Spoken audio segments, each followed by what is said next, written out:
Hello once again, YouTube. I know I've been gone a while. Had a lot of things to take care of. Let's tone down this just a little. Sorry. Still messing around with the brightness. If it's too bright, I'm really sorry. Trying to adjust it the best I can. But for now, you're just going to have to deal with this. And now it's time to start my very second DVD update. The first 4-film collection I'm going to talk about is a film, same director, and these are like B movies, the horror B movies. First one is Bloody Murder, which is like pretty much just a basic rip-off of Friday the 13th with a lower budget. But basically there's this game you play in what's called Bloody Murder. And apparently there's this guy named Trevor Morehouse. Never explained what he has to do with the game, really, but he might be the one killing these kids, and it turns out to be like their counselor. And your normal teen campy style movie. But it's a fun. I laughed. If you're looking for a good laugh, watch it midnight or something. You watch Bloody Murder. And the second one is Bloody Murder 2, second cut. And it's basically Trevor Morehouse coming back. The look is completely different than in the first one. They changed his look, just really completely. Just a complete change. And I was pretty shocked at how they changed it. And basically, the chick to survive the first one, she goes back to the camp.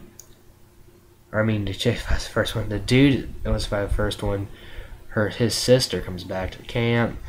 There's a lot of, counselor deaths. Your normal campy teen fun. However, Trevor Morehouse's father is around too.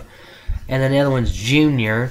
It's about this gas station owner. It's like a retarded son. They lock him in the basement. He ends up killing these 2 girls when he holds them hostage. It's really weird. The ending was cool. Everything else kind of sucked. I really wouldn't recommend it. It was really boring. Deadly Species is the 4th one. Archaeology team went out and find these like ogre-looking creatures. Again, not the best. Bloody Murder 2 is really the only reason why I bought this. And it's the only reason why I would ever recommend this 4-pack. It was like $3, so I bought it. That's about it for it. It just depends on what you like. And by the way, I have a lot more DVDs I'm going to talk about. I have a small stack over there. I'd like to get another update. And then I don't know if I can even begin to show you what I have left to watch. But, you see all those DVDs? On that table, there's 2 stacks of DVDs. That is what I have left to watch. And, a lot of those are like 6-pack, 4-packs, 2-packs. They're not just single DVDs. Some of them are 9-hour wrestling box sets. I have a lot of stuff to watch. Me and my friends have been hanging out nonstop the past 2 days watching movies. And today, when he left, I watched special features, and there's at least 3 movies over there I need to watch special features to be able to put in an update. I spent like half the day today watching special features, and Rocky is a 2-disc set, a lot of special features on it, and I'm kind of reluctant because there's like boxing interviews. I don't want to watch this. I just want to watch the documentaries and all that stuff.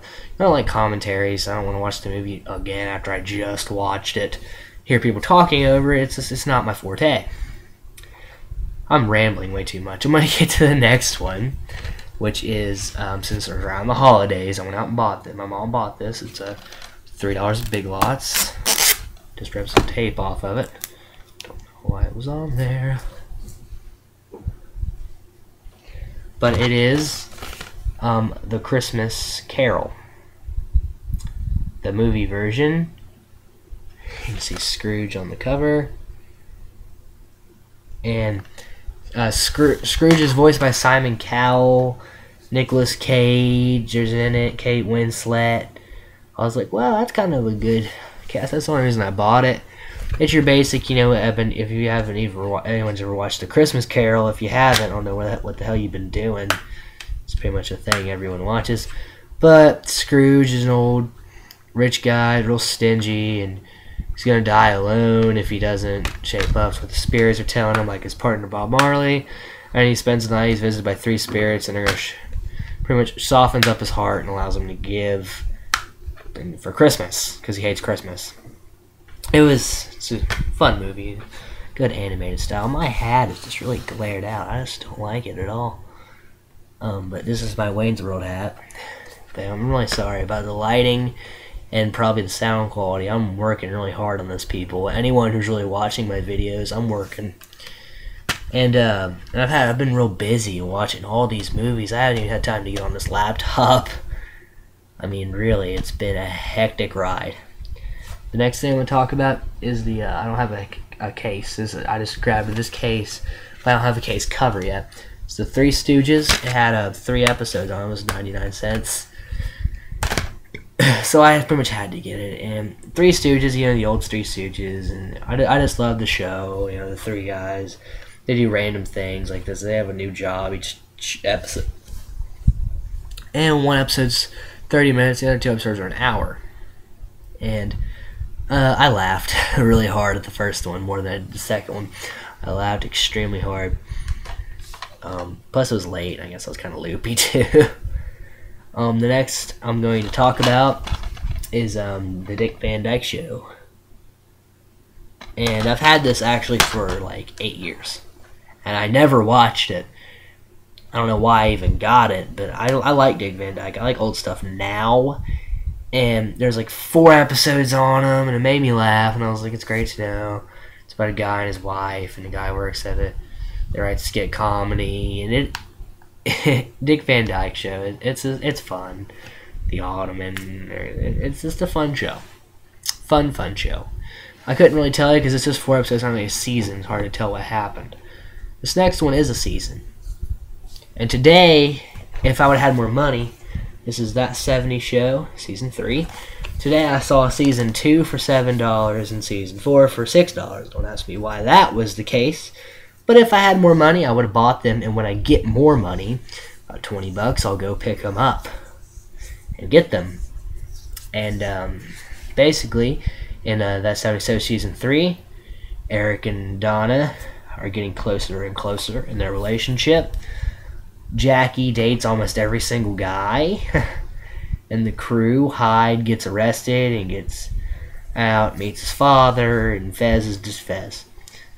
And Jackie and Michael get back together. And I don't know, it's just some really good stuff. Well, there's more tight niches in the families. And it was really fun to watch. I laughed extremely hard at this one episode where Eric told Eric's panties. And basically they think Eric is sleeping around on Donna. Turns out the panties they found in the car belonged to Donna's mother. And Kelso thought that meant that Eric was sleeping with Donna's mother. And he's like, Eric! You are a god! And I was like, that is this. I laughed for 45 minutes. I don't know what came over me, but I laughed so hard. And I've been meaning to do an update on this for a long time. I watched it a long time ago. I just never did an update on it. Surprised the hell out of me why I didn't. But here we are. The next thing I'm going to talk about is, I don't have a case for it, but the Andy Griffith Show had like 4 episodes on here. And in those 4 episodes, you know, it's just your basic Barney getting in trouble, and Andy's teaching Opie some lessons, and Aunt Bee. I love Andy Griffith Show. It's a fun show. And the next one I was actually surprised to find in the 99-cent barrel, was the Ghostbusters cartoon. It had 5 episodes. 5 episodes. It's a lot of episodes. And for 99 cents. Yeah, the Ghostbusters, the 2 brothers and their monkey friend, and they're kicking ghost butt. And it's kind of cool. It's just a cartoon, and it's fun. It's kind of like Scooby-Doo meets like Ghostbusters. It's basically it's what it's crossed over with. Next thing I got, the $5 bin, and it's the 10 movie action pack. It's got 5 movies per disc. First disc has the movie In Too Deep, starring Omar Epps, LL Cool J. LL Cool J is a big crime boss, and Omar Epps has to basically go in and befriend. He ends up befriending LL Cool J. He's supposed to be, arrest him at the end. Well, he gets a little too deep and actually becomes friends with the guy and start actually doing the jobs. He starts to go a little crazy. Then he does end up doing his job, but barely. And LL Cool J says, "You're still a thug on the inside." And it's a really cool movie, a lot of cool action. I watched it so long ago, though. And it's airplane disaster where the president, who's a woman, her brother gets kidnapped on an airplane. He's held hostage. He's the pilot. And it's about they're trying to get the whole situation taken care of, and that's what the whole movie takes care of. And they're trying to crash. Like, it's really cool, really cool events there. And this next one is I don't know why I stuttered there. Ed McBain's 87th Percent Lightning, and it's about Randy Quaid, Ving Rhames, and they're like cops, and Randy Quaid, of course, Cousin Eddie, and Ving Rhames in a lot of the zombie movies. Basically, there's this guy who's a former runner killing all these female runners, the professional runners, and they're trying to figure out who he is, and he leaves a lightning bolt cut into him. They're just trying to figure it out, and that's what the whole movie ensues. And the other one is Storm, starring Luke Perry and Martin Sheen. And basically, they're building this airplane. It's supposed to do all this cool stuff, and it ends up being used against them. And kind of the movie Stealth, and that's basically how that goes. It creates a storm, but this created storm, instead of being used against other countries, comes back to bite our ass. It's kind of like Stealth combined with Twister. It's really cool. Zero Tolerance is the next one. It's about this guy, and he's a cop, and his whole entire family gets killed, and he's getting revenge on mobsters. That's the whole movie, him getting revenge on those mobsters. And this next one is a Chuck Norris film, Logan's War, Bound by Honor. This guy sees his father, mother, and sister get killed, goes to his uncle, who's Chuck Norris, learns how to fight, joins the army, becomes a big badass, and then joins the mob, and then kills the guy. And then the other one's Best of the Best Without Warning. Philip Ray plays this, it's like a big kung fu teacher who is trying to save his friend's daughter, his daughter, and he's basically going up against these, the wrong people, the wrong kind of people. And it's really his ass, and he's kicking some ass. The other one, John Woo's Once a Thief, I didn't really like that. It's just a dubbed ripoff. I didn't quite care for it. And a family of cops, this guy's daughter gets framed for murder. Charles Bronson and Daniel Baldwin. Daniel Baldwin's the brother. Charles Bronson's the father, and he's trying to clear her name. But he ends up having to tamper with evidence and do all this stuff. And trying to find the killer. The other one's Men with Guns. These three guys get tired of getting kicked around. They decide to take justice in their hands, and they're going against shooting these people, and they end up getting themselves in a lot of trouble, and most of them end up dead. It was really, really deep, hardcore heart movie. Anyway, that'll be concluding. This is just part 1 of my DVD update. Stick around for the next part. I would love to hear comments and reviews, and subscribe and like. And like I said, I have a ton of movies left to watch, a lot to talk about, and I'm about to watch Dazed and Confused, which I just got. I'm about to watch that after I get done with these DVD updates. So thank you all very much for your patience and cooperation. This has been Macintosh, giving an old sign out.